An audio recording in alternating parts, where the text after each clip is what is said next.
சிறுகீரையும் அதே மாதிரி தான்.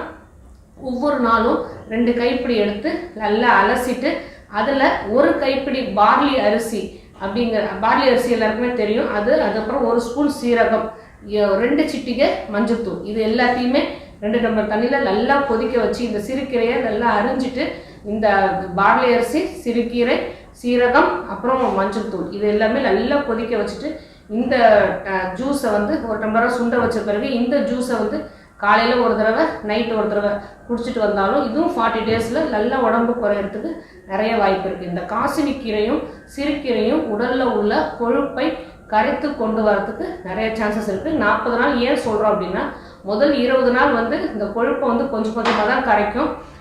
உடலில் சேர கொழுப்பு எல்லாமே தடிமன் ஆகிடும்.